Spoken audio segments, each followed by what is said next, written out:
about for the particular extremes, what role did climate change play? How much more or less likely was it due to climate change? The time scale is getting even tighter, even for complex events like hurricanes. So this is a headline from the Washington Post from a couple of months ago.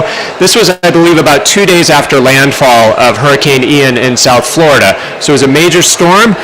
Scientists at Stony Brook University were able to run models and actually make statements about the rainfall for that storm. But what I'm going to do is I'm going to talk about our new tool called the Climate Shift Index. So I'll leave this up for a second if you want to grab the QR code. But the Climate Shift Index is a tool that we developed to really take the techniques that World Weather Attribution and others have used and drive that down and do it every day, everywhere. So not just focusing on the extremes, but really focusing on the weather every day. And for right now, we are focusing on air temperature. But we'll look at other kind of events in a couple of years. So the way this works, this is a map of the United States showing a temperature anomaly, I believe, on July 20th. So the pink areas are areas that are warmer than normal. The blue areas are areas that are cooler than normal. And it's really easy to kind of go and say, okay, well, the warm areas, that's where climate change is having the effect. The blue areas may be less of an effect. But what we're able to do with our system is to make a quantitative statement about each of these locations and what role climate change is playing in those temperatures. And we express that with our new metric, the Climate Shift Index. So the red areas down in the southern part of the graph in Texas, those are areas that are 3 times more likely due to climate change. The yellow areas that you see in the northwest and some in the northeast have a detectable fingerprint of climate change, moving on up into the orange scale, which is level 2 or 2 times as likely. So how do we do this?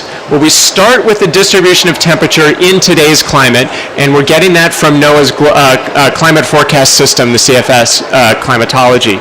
So we get the distribution of temperature for every location on the globe for a 30-day period centered around the day's date. We then remove the signal of global warming and rewind back to a 0-degree climate, a climate with effectively no human-caused global warming. And that gives us that counterfactual distribution, or the gray curve. We do this with several techniques because we want to have a really robust estimate, and this is very similar to the logic that the World Weather Attribution uses. So we have one that focuses on more of an empirical method where we're relating the temperature at a location to global mean temperature. That gives us a slope parameter, which is essentially the local climate sensitivity for that time period, and then we can use that local climate sensitivity to rewind and construct the blue curve, that counterfactual curve. We can also do this more directly using the CMIP6 climate models, which have been run, some forced by extra CO2 and some that have not been forced with CO2. And so we have these paired models, and we can get this really direct comparison. And then we combine those methods together. So going back to our curve, I'm going to go through just a little bit of what the Climate Shift Index scale looks like and then show you the map for today. So the Climate Shift Index begins in the middle at 0. So 0 means that there's effectively no detectable influence of climate change on that day's temperature. It doesn't mean that climate change isn't having an effect. It just means that we can't detect it with the methodology at that particular location. So that gets a 0. We then move up to a 1, which is the first level where we start to feel like we can make those and confident statement that climate change is detectable in the data. And this starts at 1.5 times more likely. Level 2 is 2 times as likely. 3 is 3 times as likely, all the way up to 4 and 5. And we stop at 5 because at that point you really need to use some of the advanced statistics that World Weather Attribution and others are using. But not every day is warm, right? There are some days that are cool, and so we felt like it was very important, especially for our climate communications goals, to actually be able to make a statement on cool days and acknowledge that there are some days that are cool. So we have a symmetric scale, so we have a minus level. So -1 means that it's less likely in our climate with extra greenhouse gases. Level -2 means it's 2 times less likely or half as likely due to climate change, and all the way down. And the key, of course, is that this gives us a way of actually keeping score for a particular location or across the globe. And one of the things that we find, not surprising, is that we get a lot more positives than negatives. But we think it's really important to be able to say sometimes that climate change is not having an effect or not having a detectable effect on a particular event. Okay, so this is the map for today. If you went to our site, which is csi.climatecentral.org, you would be able to see this map. It's a Google Map interface, so you can move around and zoom and pan. You can also go back in time over a little over the last year, and look at any day over the last year. And so the colors are telling you where we are seeing this detectable climate fingerprint. So Saudi Arabia and the Arabian Peninsula has been very warm lately. It does not take a lot of warming in that location to give very strong climate signals because the variance in temperature is very low in that location at this time of year. But you'll notice that Scandinavia has also been running very hot lately, and the northern part of South America as well. Today, a few places that stand out, we have 810 million people across the planet that are experiencing level 3 or higher. Many of these are going to be in China and Southeast Asia, which are big population centers, but they're happening all over the world. We also see some notable cities. For example, Addis Ababa has had 35 days in a row at level 3, so a streak of just very persistent climate change that city is experiencing. And then today we have a collection of really diverse cities, ranging from Nigeria to Mexico City to Sweden to Dubai, right? So huge areas around the globe are experiencing temperatures that have been detected, that we can quantitatively say have been altered by climate change. So thank you. Maybe I could take a couple of questions now, and then we'll switch over to the next speaker.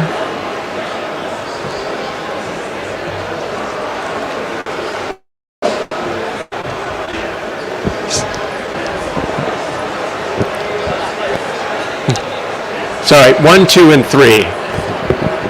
Could you just switch back to the histogram, the curves, quickly? So just to clarify, the higher number, it's to do with how much more likely it is. It's not just a warmer. It's not related to how much warmer it is. Exactly. It's how much more likely it is due to climate change. So what this technique is really doing is it's balancing the how certain we are about the warming trend at that location with the variance in temperature that you get. So for example, in the United States a couple of weeks ago, we were basically stuck at 0, and that's because we had that time of year we have very flat warming trends, and we also have a lot of variability. So it would take just a really outstanding event in order to give us a signal. Yeah.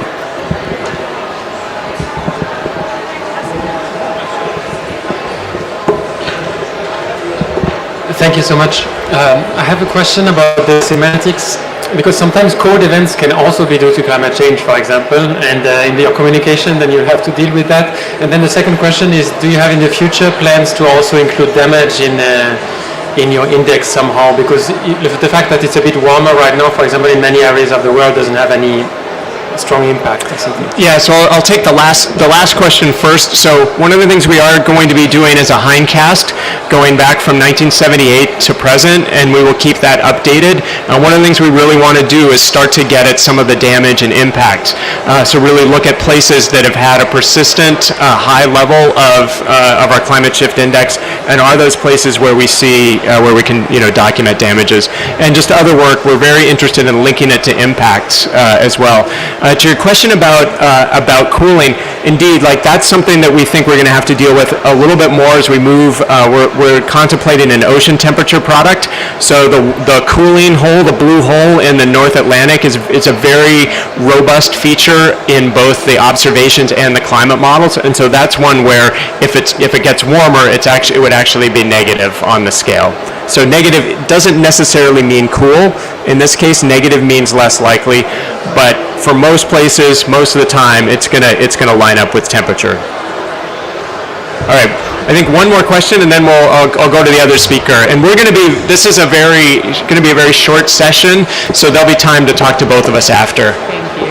Hi, thank you.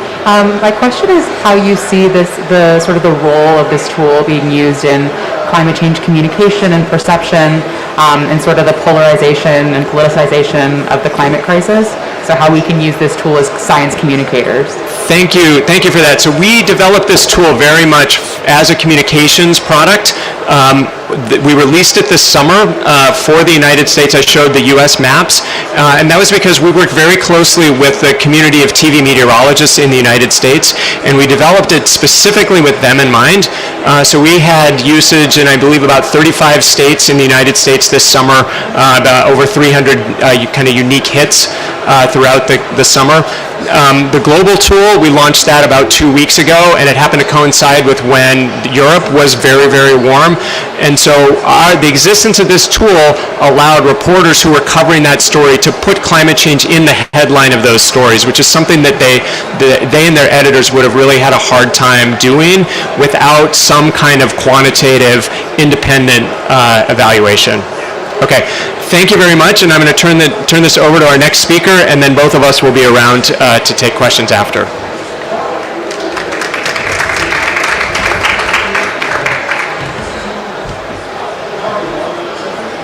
Thank you very much, Andrew. Now our next speaker, his name is Wonani, and he works at the University of Oslo in glacial instability, and he will tell us, thank you. He's going to tell us about what the glaciers have to say beneath hundreds of meters of the surface.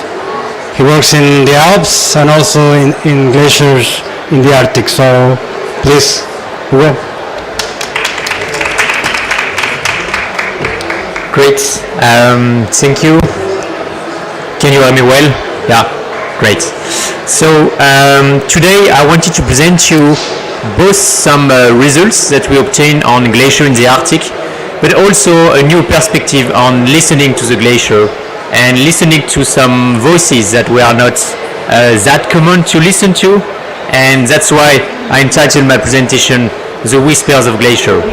So you will see through this presentation there will be quite a few QR codes that you can flash and access different information, which could be sounds, but which could be also some article explaining what is the sound of glaciers. So as Sebastian said, I'm working in Oslo in Norway, and I'm mostly focusing on the Arctic glacier, and everything that I'm going to present today has been done in collaboration with different institutions in Norway, among which seismological institution, but also glaciological institution. So I just wanted to start with this image of a flowing glacier. So we talk a lot about glaciers, and sometimes I have the feeling that we think it's static object that can melt or just be present, but actually a glacier is a moving object. And when you look over here, it's 20 years in the Karakoram, which is high mountain Asia. It's obtained from satellite imagery. You can see that the ice is flowing, and when you see it at this time scale, the ice is actually flowing like the river, or moving like almost an animal or a non-human entity. And that's what I wanted to highlight here. It's depending on the perspective you take, then the object we study can have a different meaning. And we can go back like to the simple explanation, why do the glacier is moving and why the glacier is melting. So one part of the glacier, often the upper part, is where the snow accumulates from year to year. And then as the glacier flows down, as it deforms under its own weight, it reaches altitude or latitude, where the sun is so strong that it will melt the ice, and therefore the glaciers start to melt. And when the melt is higher than the accumulation, so where the snow comes, then the glacier will shrink, and this is what we've been explaining in this cryosphere pavilion about melting glacier depending on the different temperature.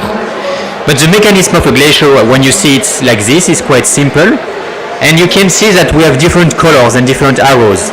Because as the glacier melts, we have the water that can penetrate at the base of the glacier, and okay, I won't talk too much about the physics, But this is quite important because as the water goes at the base of the glacier, it will lubricate the base of the glacier and might cause unexpected events or maybe collapse of the glacier. So what's happening in response to surface melt is quite important to determine how glacier behaves. Because as the water reaches the bed of the glacier, it could reach the bed and act in different manners. If the bed of the glacier is well organized, then you will have a drainage system as the one you can have on the side of the road, and then the more water won't have any effect.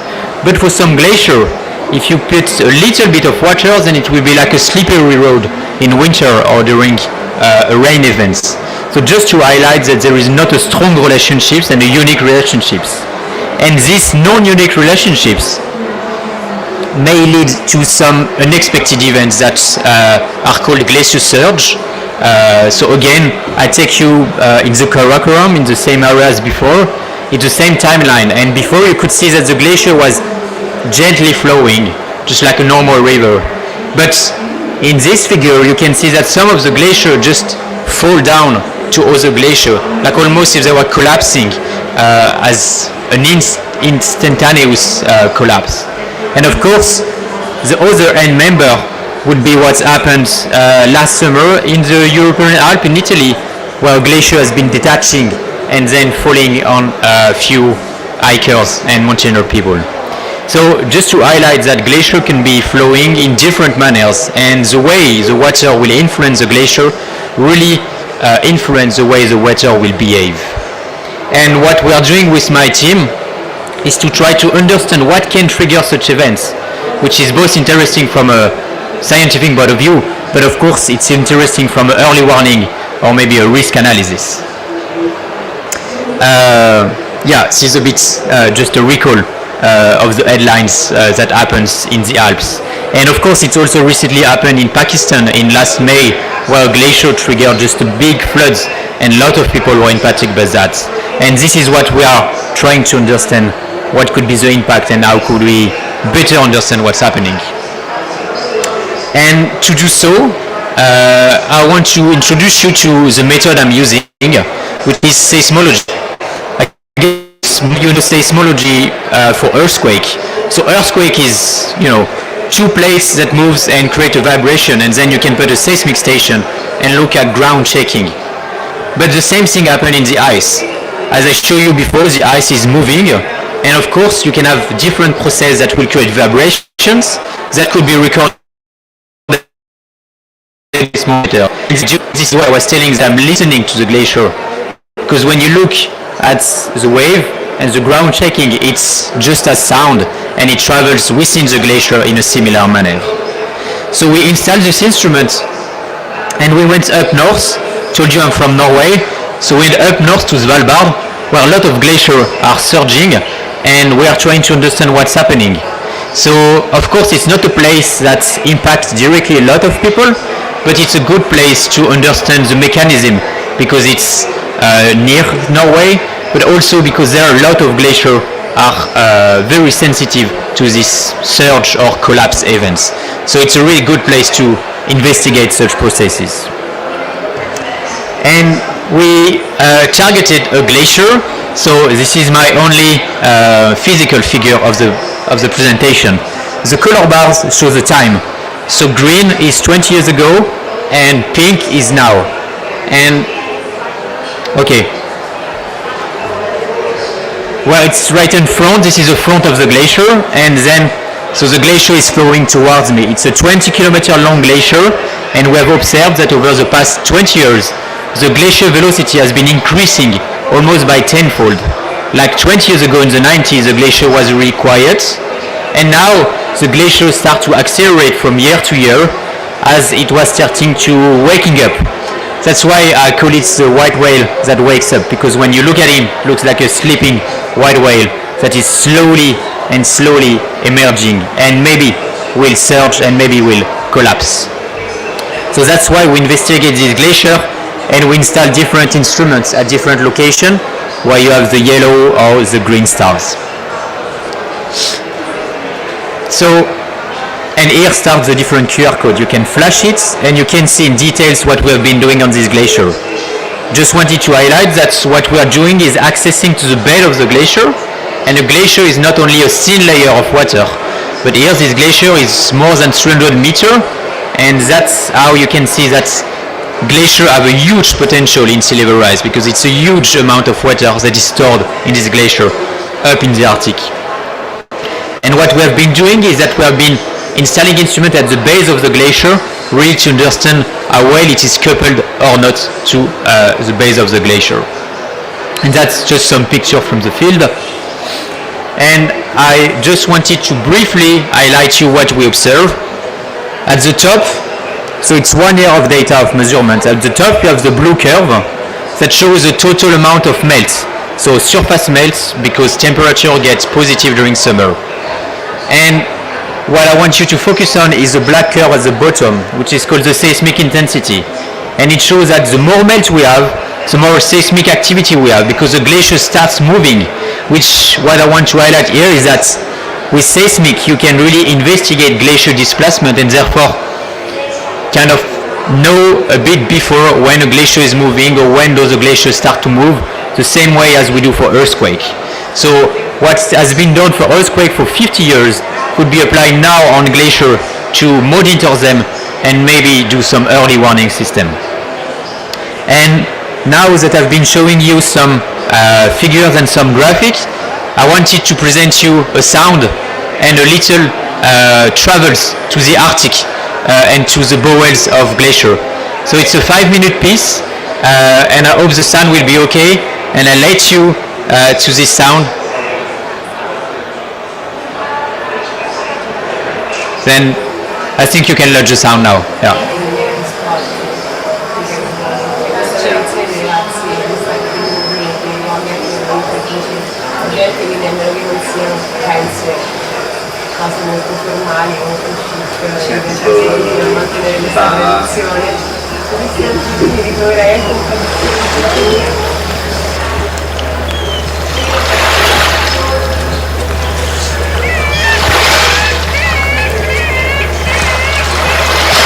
Nielsen is a scientific village, so everything that happens here is related to natural science.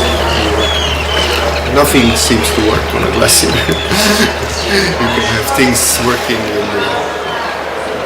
La science moderne, quoi, la science cartésienne, quoi.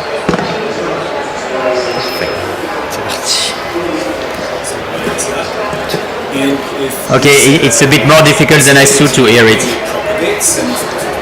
Very impressive record to actually witness.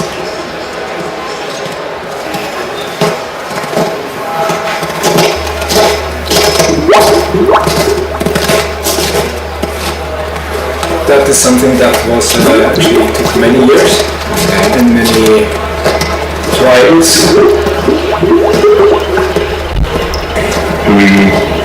About these two perspectives, these two friends that comes to the glacier.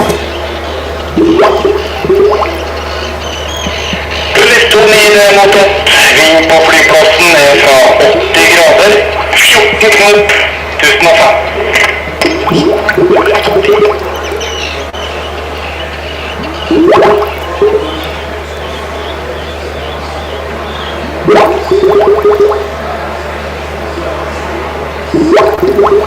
I've always been surprised by things that happened on the glacier.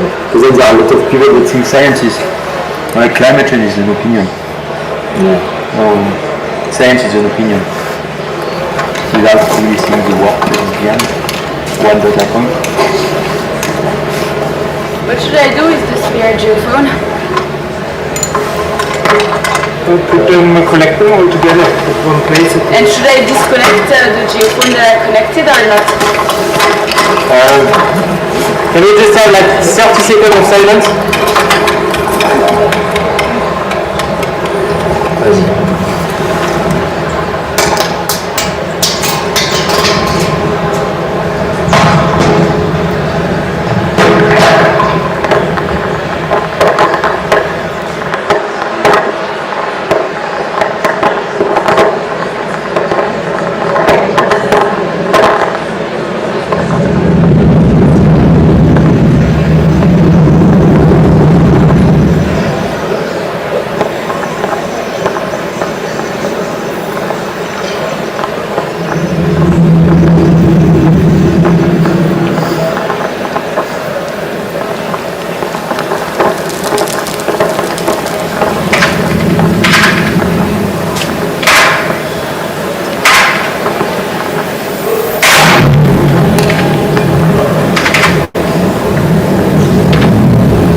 Great.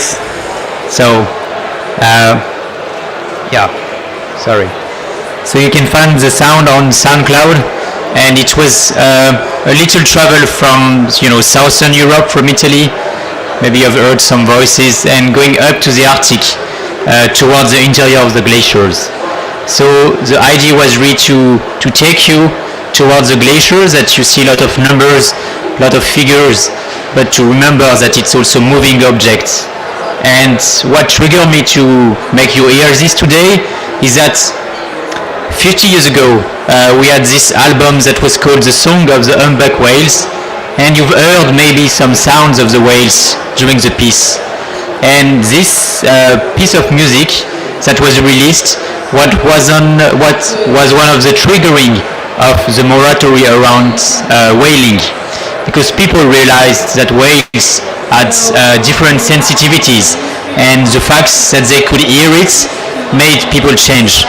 So maybe with the sound of the glacier we could do something a bit similar, and just knowing that it's not just numbers or objects, but just opening a new perspective by listening to the Arctic and the glaciers.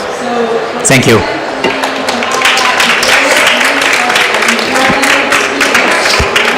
So, if anyone has any questions right now for Hugo,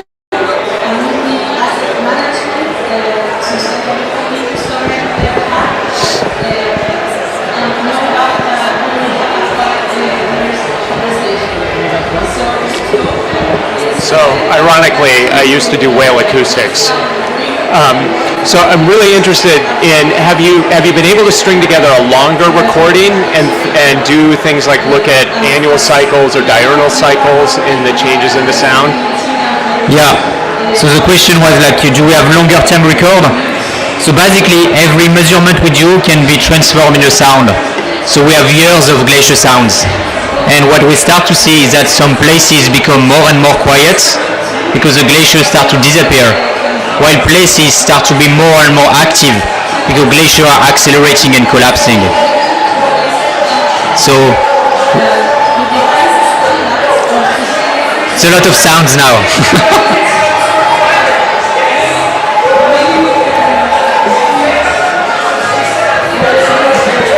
I think we can cut down the questions and just listen to this.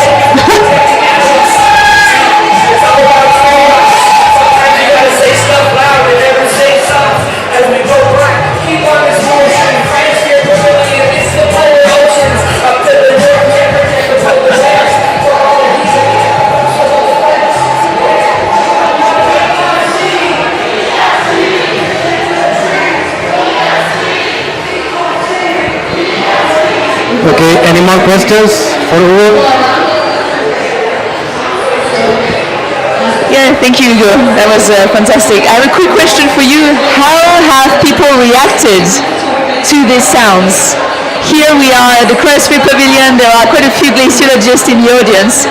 What about the general public? What about policymakers that you may have met? What has been their reaction to these sounds? Were they surprised, for example, by listening to how active these glaciers could be?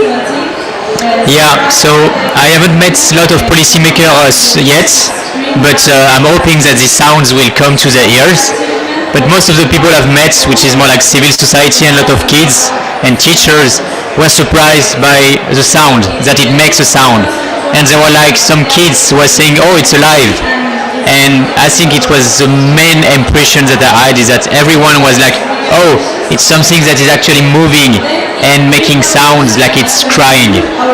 So that was most of the results. But I'm looking forward for policymakers to hear to this. Thank you. Okay, if you have any more comments, we can gather here and talk with the presenters.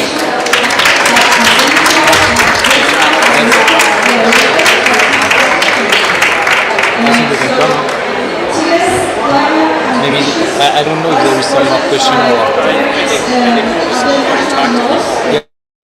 Yeah.